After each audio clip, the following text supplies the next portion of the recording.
Welcome back to my channel. ముందుగా మన తెలుగు ప్రజలందరికీ రాఖీ పౌర్ణమి శుభాకాంక్షలు. మన భారతీయ సంస్కృతిలో ప్రతి పండుగ వెనుక గొప్ప అర్థం ఉంటుంది. అలాంటి పవిత్రమైన పండుగలో రక్షాబంధన్ ఒకటి. రక్షాబంధన్ అంటే కేవలం చేతికి కట్టే రాఖీ కాదు, అది ప్రేమకు, రక్షణకు, బాధ్యతకు ప్రత్యేకత. రక్షాబంధన్ అంటే రక్ష అంటే రక్షణ, బంధన్ అంటే బంధం, అంటే ఒకరినొకరు కాపాడుకుంటూ జీవితాంతం ప్రేమాభిమానాలతో ఉండే పవిత్రమైన బంధమే రక్షాబంధన్. ఈ పండుగను సాధారణంగా శ్రావణ పౌర్ణమి రోజున జరుపుకుంటారు. ఆ రోజు తన సోదరునికి చేతికి రాఖీ కట్టి అతను ఆరోగ్యంగా ఉండాలని మనస్ఫూర్తిగా దీవిస్తుంది, విజయవంతంగా ఉండాలని కోరుకుంటుంది.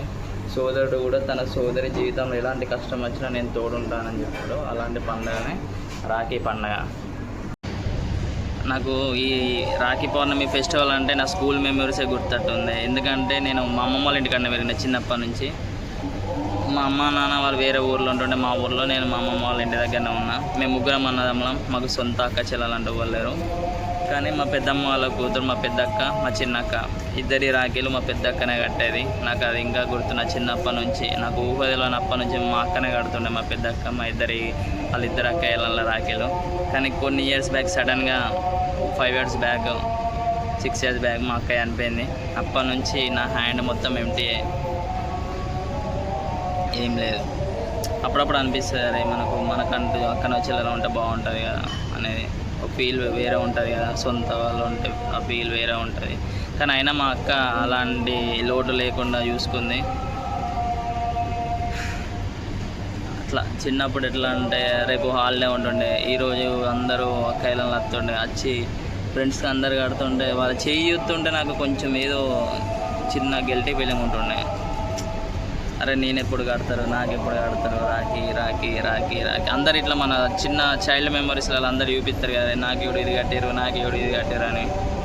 అట్లా అన్నట్టు కొంచెం చిన్న ఏదో తెలియని ఫీలింగ్ అంటాం చూసినాం, ఆ ఫీలింగ్ ఉండేది. లైఫ్లో ఎన్నో జరుగుతాయి. నిన్ను ఇవాళ ఉన్నోళ్ళు రేపు ఉంటారు, రేపు ఉన్నోళ్ళు ఇవాళ ఉంటారు. అందుకే వీలైనంతగా మీరు మీ ఫ్యామిలీతో స్పెండ్ చేయరు, మీ ఫ్యామిలీతో మంచిగా కలిసిమెలిసి ఉండరు, గొడవలు పెట్టుకోకూరి, చిన్న దానికి దూరం కాకూరి.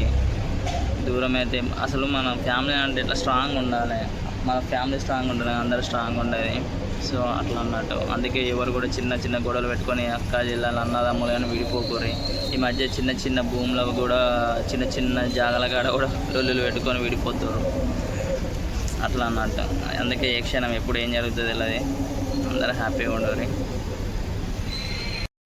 రాఖీ పండుగ అనగానే మన పురాణాల్లో ఒకటి గుర్తుకొస్తుంది, శ్రీకృష్ణుడు ద్రౌపది దేవి.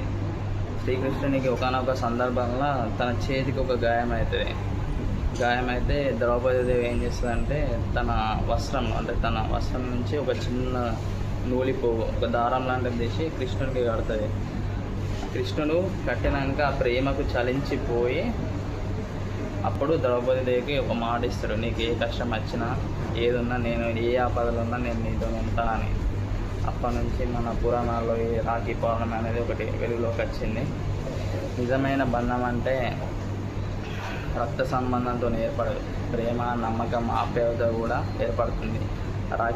రాఖీ చెప్పే సందేశం ఒకటే, ఒక చిన్న దారం కానీ అందులో ఎంత ప్రేమ ఉంటుంది. ఎన్నో చిన్ననాటి జ్ఞాపకాలు, అన్న చెల్లెళ్ళ మధ్య గొడవలు, నవ్వులు, కన్నీళ్ళు, ఆప్యాయతలు అన్నీ ఉంటాయి. కాలం మారవచ్చు కానీ, దూరం పెరగవచ్చు కానీ నిజమైన ప్రేమ మాత్రం అన్న చెల్లెళ్ళ ప్రేమ ఎప్పటికీ మారదు. ఓకేనా? రాఖీ అంటే జస్ట్ ఇట్లా నీకు కట్టే దారమే కాదు, దాంట్లో ఎంతో ఆప్యాయత, ప్రేమ, అనురాగాలు. చిన్నప్పటి నుంచి మన అన్న చెల్లెలు కొట్టుకుంటారు, చిన్న గొడవలు కొట్టుకుంటారు. కానీ రాఖీ పౌర్ణమి రాగానే అందరం ఎమోషనల్ అయిపోతాం.